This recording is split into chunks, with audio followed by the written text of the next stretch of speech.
Hello everyone. So in this video I thought I'll probably share something really useful.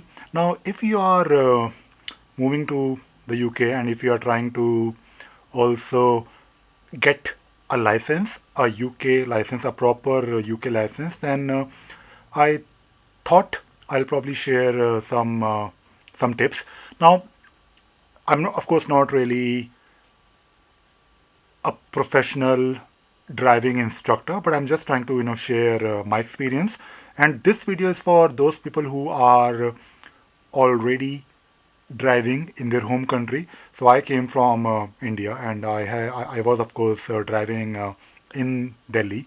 I had a license, so learning how to drive a car was not really it was not really the problem for me when I moved to the UK. But of course, you have to understand the rules. You also have to understand how uh, other people's other people drive their cars here in the UK, and that is definitely challenging. That is definitely one area where you have to spend some time. So let me just share what I did. Now, when I moved to the UK, and by the way, you can also drive here for 1 year on your Indian passport, not passport, Indian driving license. So if you are coming from, let us say, India, then you should be able to drive. So what I did, I bought a car, and I also took some lessons. So I bought my own car so that I was comfortable.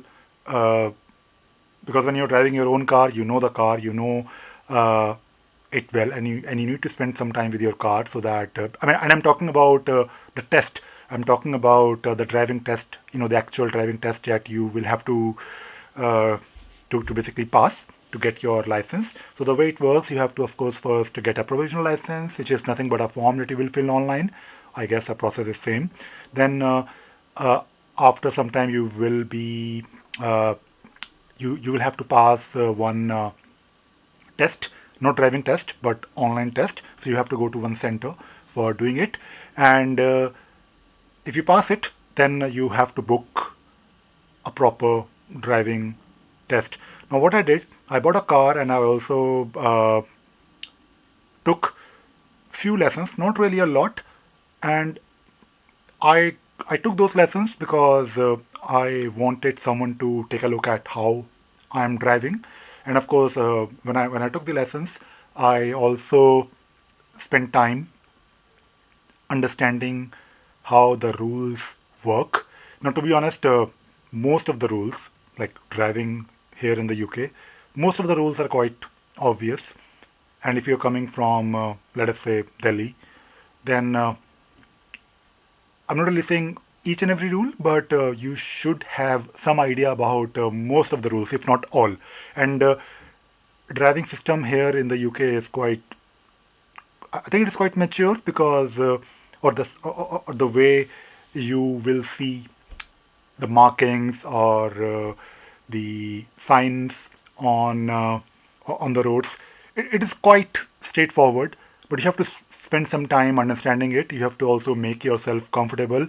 There are few things that you need to learn for sure, especially if you are driving in, let us say, Delhi, because in Delhi, of course, we know how to drive a car, but and we also of course follow the rules. I do follow the rules when I'm driving in Delhi, but things are a bit different. Our habit to drive a car uh, is definitely not the same. I mean, you can't really do the same thing here in the UK if you want to pass your exam. You might be able to drive, but if you are passing, if you go to that driving test, you will definitely fail, which is okay. So what I did, I bought a car. I was of course driving here on my Indian license, and I also got few lessons, not really a lot, and number of lessons that you will take depends on your comfort level. If you think you already know a lot of things, then don't really take more than. I mean, I think I took like 3 or 4 lessons, maybe three. That is it, and then just book the exam, and don't worry too much about failing. If you fail, no problem at all. You can always rebook. Uh, so if you fail, it's okay. Usually people fail because they get nervous. Uh, because when someone is watching you and you, for example, if you are trying to pass your exam, then I can understand it can be a bit difficult, and you have to of course follow. I mean, of course, driving the car is number one, and I'm making this video for those people who already know how to drive. So that is number one. So apart from driving the car, you also have to follow the rules. You also have to behave in a certain way. For example, you have the moment you start the car, you have to do some checks, and of course, when you're driving, the person will make a note of each and every mistake that you're doing, and you will make a mistake. And when you are trying to pass the exam, you're allowed to make, I think, few minor mistakes, but if you make a major mistake, then that is it. For example, there are things like not following the lights, or not uh, following the speed limit. So if you make a major mistake, then you can forget about your exam. And if you are a new driver, then of course I recommend to I recommend you to just take lessons, proper lessons. It can be a bit expensive. I think I paid. I don't really remember how much I paid, but it can be anywhere between 25 upward for one half an hour driving lesson. So you have to, in the beginning, if you're coming from, let us say, India, then I think it's a good idea that you learn driving in India, and of course watch lot of YouTube videos. There are plenty of YouTube videos that you can watch. You can just play it and leave it for half an hour. And when you book your exam, also try to get familiar with the area. For example, I booked my exam in Langley, and if you are driving, if you take those driving lessons from the instructor, just tell them that I want to book the exam here in Langley or somewhere in London, whatever. So they will actually take you there in that area, and they usually know the route. And get yourself familiar with the roads, because if you know the roads, if you know that okay, when you're driving, you can expect, you know that okay, there is a roundabout coming, you know about the lanes, you can basically, it will be super useful. It will be definitely easy on the exam day if if you're driving in a familiar area. And don't really try to book the exam early in the morning when there's like a rush time. uh, Try to book sometime during the day, because that is quieter time. And also, I mean, people say that the location of the exam, or basically it depends, I believe, also on the council, but I think you can book any way you want.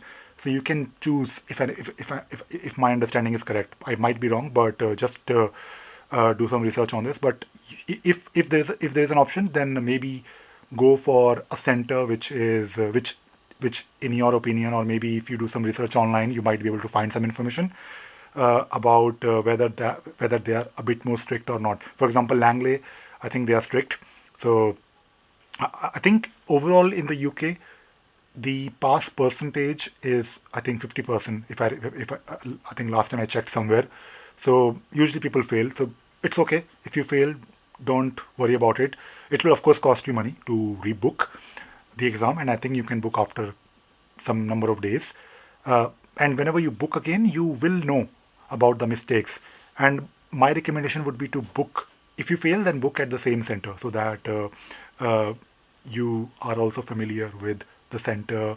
Maybe you will get the same trainer. Maybe they will take you on the same route, and and that is it. So I thought I'll probably share in this video these tips, and share my experience. I mean, not really. These are not even tips, but I'm just trying to share my experience, so that you can also learn something from it.